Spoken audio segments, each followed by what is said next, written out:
এখানে কাজু কিশমিশ আর টুটি ফুটি আছে।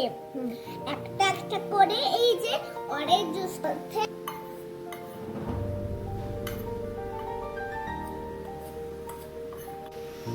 এই যে এই কাপে এক কাপ চিনি আছে। এই চিনিটা আমি এই বাটির মধ্যে ঢালবো।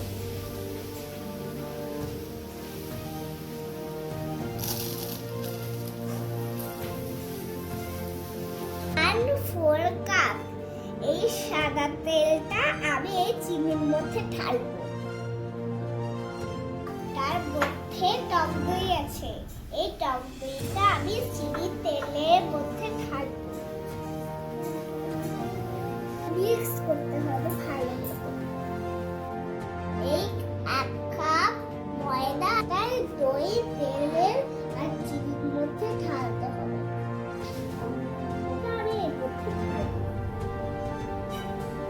ভালো মতো করে এটা মিক্স করতে প্রয়োজনে দুধটা এই মিক্সারে থাকবে অল্প অল্প। আমি তো ছোট বাচ্চা, ডিমটা যদি আমি ফাটাই তাহলে তো আবার চোখে মুখে ছিটে যাবে, তাই জন্য মাই ফাটিয়ে দেবে।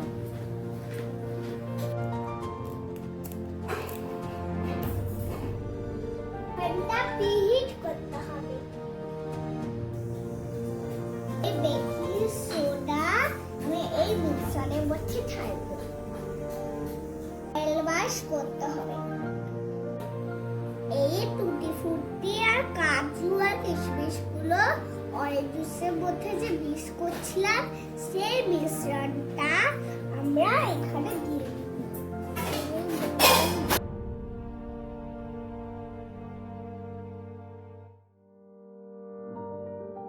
আমরা মাইক্রোওভেনে রাখতে যাচ্ছি।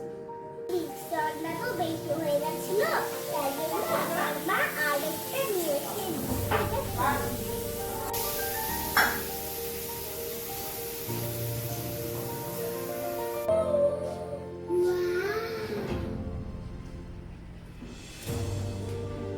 আমাদের কেক রেডি। দেখো বন্ধুরা, এই কেক আমার হাতে কেকটা দেখো কি সফট সফটি।